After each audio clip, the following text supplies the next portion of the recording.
Hello friends, പുതിയൊരു വീഡിയോയിലേക്ക് സ്വാഗതം. നമ്മുടെ സബ്സ്ക്രൈബർ ചോദിച്ചിരിക്കുന്ന ഒരു കാര്യത്തെക്കുറിച്ചാണ് ഇന്നത്തെ വീഡിയോയിൽ പറയുന്നത്. അപ്പോൾ ഇവിടെ അവർ ചോദിച്ചിരിക്കുന്നത്, while recording my cooking videos can I beautify my voice because I have a very horrible sound and no one will watch എന്നാണ് കൊടുത്തിരിക്കുന്നത്. അപ്പോൾ അവരുടെ സൗണ്ട് ഇത് കുറച്ച് ബ്യൂട്ടിഫൈ ചെയ്യാം അല്ലെങ്കിൽ നന്നാക്കാൻ പറ്റുമോ? ഇത്തരത്തിൽ അവർ നന്നാക്കി അവർ അപ്ലോഡ് ചെയ്യുകയാണെങ്കിൽ അതിലെന്തെങ്കിലും പ്രശ്നമുണ്ടോ എന്നെല്ലാമാണ് ചോദിക്കുന്നത്. അല്ലെങ്കിൽ അവരുടെ റോ വോയിസ് ഇത് അവർ അപ്ലോഡ് ചെയ്യുകയാണെങ്കിൽ അധികം വ്യൂസ് ഒന്നും അവർക്ക് വരുന്നില്ല, അല്ലെങ്കിൽ അത്തരത്തിൽ വരില്ല എന്നാണ് അവർ പറയുന്നത്. അപ്പോൾ ഇത്തരത്തിൽ നമ്മൾ റെക്കോർഡ് ചെയ്തിരിക്കുന്ന ഈ ഓഡിയോ ഇതിൽ നമുക്ക് ബേസ്, അതുപോലെ ട്രബിൾ, EQ ഇത്തരത്തിലുള്ള കാര്യങ്ങളെല്ലാം അഡ്ജസ്റ്റ് ചെയ്ത് അല്ലെങ്കിൽ നിങ്ങളുടെ വോയിസിനെ നല്ല രീതിയിൽ കുറച്ചെല്ലാം മോഡുലേഷൻ ചെയ്ത് നിങ്ങൾക്ക് വീഡിയോസ് എല്ലാം ചെയ്യാൻ സാധിക്കും. ഒരുപാട് ക്രിയേറ്റേഴ്സ് ചെയ്യുന്ന ഒരു കാര്യമാണ് അവരുടെ ചാനലിൽ അവരുടെ വോയിസ് കുറച്ചുകൂടി ക്ലാരിറ്റി കൂട്ടുന്നതിന് അല്ലെങ്കിൽ കുറച്ച് സോഫ്റ്റ് ആക്കുന്നതിന് ഇതിനു വേണ്ടിയെല്ലാം തന്നെ ഓഡിയോയിൽ ചില അഡ്ജസ്റ്റ്മെൻ്റ് എല്ലാം ചെയ്യുക എന്നത്.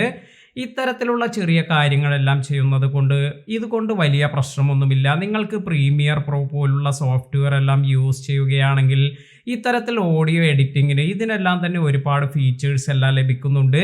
ഇനി അല്ലെങ്കിൽ നിങ്ങൾക്ക് അഡോബിൻ്റെ തന്നെ ഓഡീഷൻ എന്ന സോഫ്റ്റ്വെയർ എല്ലാം യൂസ് ചെയ്യാൻ അറിയുകയാണെങ്കിൽ ഇതിലും നിങ്ങൾക്ക് ഇത്തരത്തിൽ ഒരുപാട് ഫീച്ചേഴ്സ് എല്ലാം ലഭിക്കും. ഇനി മൊബൈലെല്ലാം യൂസ് ചെയ്യുന്നവരാണെങ്കിലും നിങ്ങൾക്കും ഇതുപോലെ പലവിധ ആപ്ലിക്കേഷൻ എല്ലാം ഇതുപോലെ നോയിസ് ക്യാൻസലേഷന് വേണ്ടി അല്ലെങ്കിൽ നിങ്ങളുടെ വോയിസിൻ്റെ ക്ലാരിറ്റി എല്ലാം വർദ്ധിപ്പിക്കുന്നതിന് വേണ്ടി, ബേസ് എല്ലാം അഡ്ജസ്റ്റ് ചെയ്യുന്നതിന് വേണ്ടി ഇതിനെല്ലാം തന്നെ നിങ്ങൾക്ക് ലഭിക്കുന്നുണ്ട്. അപ്പോൾ അത്തരത്തിലുള്ള ഏതെങ്കിലും സോഫ്റ്റ്വെയർസ് എല്ലാം യൂസ് ചെയ്ത് ചെറിയ രീതിയിൽ നിങ്ങളുടെ വോയിസ് നല്ല രീതിയിൽ എങ്ങനെ പ്രസൻറ്റ് ചെയ്യിപ്പിക്കാൻ പറ്റും, അല്ലെങ്കിൽ നല്ല രീതിയിൽ എക്സ്പോർട്ട് ചെയ്ത് നല്ല ഓഡിയോ ക്വാളിറ്റിയിൽ നമുക്ക് എങ്ങനെ നമ്മുടെ വോയിസ് എല്ലാം കേൾക്കാൻ സാധിക്കും, ഇതിനെക്കുറിച്ചെല്ലാം നിങ്ങൾക്ക് യൂട്യൂബിൽ തന്നെ ഒരുപാട് വീഡിയോസ് എല്ലാം അവൈലബിൾ ആണ്. എത്തരത്തിലാണ് വോയിസ് എഡിറ്റ് ചെയ്യേണ്ടത്, എങ്ങനെയാണ് വോയിസിന് നല്ല രീതിയിലുള്ള ക്ലാരിറ്റി എല്ലാം കൊടുക്കുന്നത്, ഇങ്ങനെയുള്ള കാര്യങ്ങളെല്ലാം നിങ്ങൾക്ക് അതിൽ നോക്കിയാൽ കാണാൻ സാധിക്കും. അപ്പോൾ പലവിധ വീഡിയോസ് എല്ലാം നിങ്ങൾ നോക്കുകയാണെങ്കിൽ അതിൽ നിന്നും നിങ്ങൾക്കൊരു ഐഡിയ എല്ലാം ഇതിനെക്കുറിച്ച് ലഭിക്കും.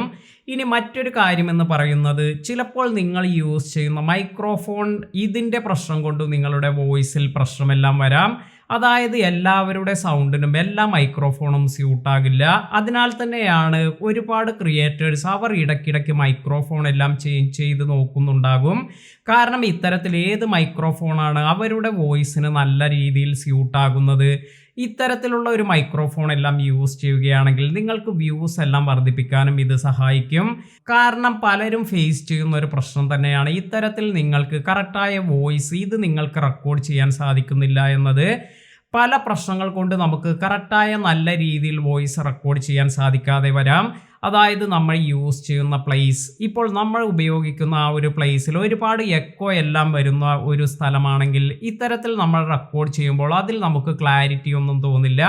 അപ്പോൾ ഇങ്ങനെ ഒരുപാട് കാര്യങ്ങൾ നമ്മൾ ഈ ഓഡിയോ എഡിറ്റിങ്ങുമായി ബന്ധപ്പെട്ട് നമ്മൾ മനസ്സിലാക്കേണ്ടതുണ്ട്. അപ്പോൾ ഇത്തരത്തിൽ നിങ്ങൾക്ക് യൂട്യൂബിൽ തന്നെ അവൈലബിൾ ആയ ഒരുപാട് വീഡിയോസ് എല്ലാം നോക്കി ഈ ഓഡിയോ എഡിറ്റിങ്ങിനെ കുറിച്ച് കൂടുതലായി മനസ്സിലാക്കി നമ്മുടെ ഓഡിയോ ഇത് നല്ല ക്ലാരിറ്റിയിൽ നമ്മുടെ ഓഡിയൻസിലേക്ക് എത്തിക്കാൻ ശ്രമിക്കുക. തീർച്ചയായും നിങ്ങൾക്ക് നിലവിലുള്ള വ്യൂസിനേക്കാൾ കൂടുതൽ വ്യൂസ് എല്ലാം വരാനും ഇത്തരത്തിൽ ഈ ഒരു ഓഡിയോ ഇതുകൊണ്ട് നമുക്ക് സാധിക്കും. യൂട്യൂബിൻ്റെ വീഡിയോയിൽ നമുക്ക് കുറച്ച് ക്ലാരിറ്റി എല്ലാം കുറവാണെങ്കിൽ കൂടി ഓഡിയോ നല്ല രീതിയിൽ പ്രസൻറ്റ് ചെയ്യാൻ സാധിച്ചു, അല്ലെങ്കിൽ നല്ല ഔട്ട്പുട്ടോട് കൂടി നമുക്ക് ഓഡിയോ എല്ലാം നമ്മുടെ വ്യൂവേഴ്സിലേക്ക് എത്തിക്കാൻ സാധിക്കുകയാണെങ്കിൽ തീർച്ചയായും ആ ഒരു ചാനലിന് നല്ല രീതിയിൽ ഗ്രോത്ത് എല്ലാം കാണാൻ സാധിക്കും. അപ്പോൾ ഇവിടെ ഇവർ ചോദിച്ചിരിക്കുന്ന ഈ ഒരു കാര്യം, ഇത്തരത്തിൽ ഈ ചെറിയ മാറ്റങ്ങളെല്ലാം വരുത്തി അല്ലെങ്കിൽ അവരുടെ മൈക്രോഫോൺ എല്ലാം മാറ്റി നോക്കി ഇതിലെല്ലാം ചേഞ്ചസ് വരുത്തി ഇതിൽ നിങ്ങൾക്ക് നല്ല രീതിയിൽ നിങ്ങളുടെ വോയിസ് എല്ലാം കിട്ടുന്നുണ്ടോ എന്ന് ചെക്ക് ചെയ്ത് നോക്കുക. ഒരുപാട് വലിയ കോസ്റ്റ്ലി മൈക്ക് എടുത്തു എന്നതുകൊണ്ട് ചിലപ്പോൾ നിങ്ങൾക്ക് ഗുണം ലഭിക്കണമെന്നില്ല. ചെറിയ പൈസയ്ക്കുള്ള ചില മൈക്കുകളെല്ലാം ആയിരിക്കും നിങ്ങളുടെ വോയിസിനെല്ലാം മാച്ച് ആകുന്നത്. അതിനാൽ തന്നെ പലപ്പോഴും നിങ്ങളുടെ സുഹൃത്തുക്കൾ ആരെങ്കിലും മൈക്കെല്ലാം യൂസ് ചെയ്യുന്നുണ്ട് എങ്കിൽ അതെല്ലാം തന്നെ അവരുടെ അടുത്ത് പോയി അതിൽ നിങ്ങളുടെ വോയിസ് എല്ലാം ചെക്ക് ചെയ്ത് റെക്കോർഡ് ചെയ്ത് അതിൽ എങ്ങനെയാണ് നിങ്ങൾക്ക് എഫക്റ്റ് എല്ലാം കിട്ടുന്നത് ഇതെല്ലാം നിങ്ങൾക്ക് മനസ്സിലാക്കാൻ സാധിക്കും. അതിനാൽ തന്നെ ഒരുപാട് പൈസയൊന്നും കളയാതെ നിങ്ങൾക്ക് ഇത്തരത്തിൽ കാര്യങ്ങളെല്ലാം ശ്രദ്ധിക്കുകയാണെങ്കിൽ ഈ ഒരു മൈക്കിനെ കുറിച്ചൊരു ഐഡിയ എല്ലാം നിങ്ങൾക്ക് ലഭിക്കും.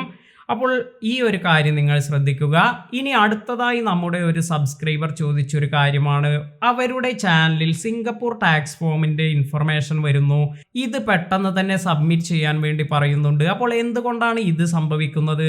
നമ്മൾ യൂട്യൂബ് ചാനൽ മാത്രമായെല്ലാമാണ് ചെയ്യുന്നത് എങ്കിൽ ഇത്തരത്തിൽ നമ്മൾ സിംഗപ്പൂർ ടാക്സ് ഫോം ഇത് നമ്മൾ ഫിൽ ചെയ്യേണ്ട ആവശ്യമില്ല. ഇത് നിങ്ങളുടെ ആഡ്സെൻസിൽ ഒരു സെറ്റിംഗ് നിങ്ങൾ ചേഞ്ച് ചെയ്യുകയാണെങ്കിൽ, അതായത് ആഡ്സെൻസ് ഇന്ത്യ എന്ന് മാറ്റി ഇത് യൂട്യൂബ് ഇന്ത്യ എന്നതിലേക്ക് മാറ്റുകയാണെങ്കിൽ നിങ്ങൾക്ക് ഈ ഒരു നോട്ടിഫിക്കേഷൻ ഇത് നിങ്ങൾക്ക് പിന്നെ കാണാതാകും.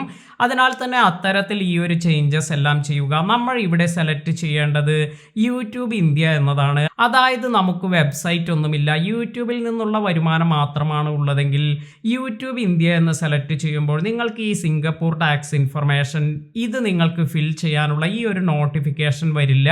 അപ്പോൾ ഈ ഒരു കാര്യം കൂടി നിങ്ങൾ ശ്രദ്ധിക്കുക. കാരണം ഒരുപാട് പേർ ഈ ഒരു സിംഗപ്പൂർ ടാക്സ് ഫോമുമായി ബന്ധപ്പെട്ട കാര്യത്തെക്കുറിച്ച് മെസ്സേജ് അയക്കുന്നുണ്ട്.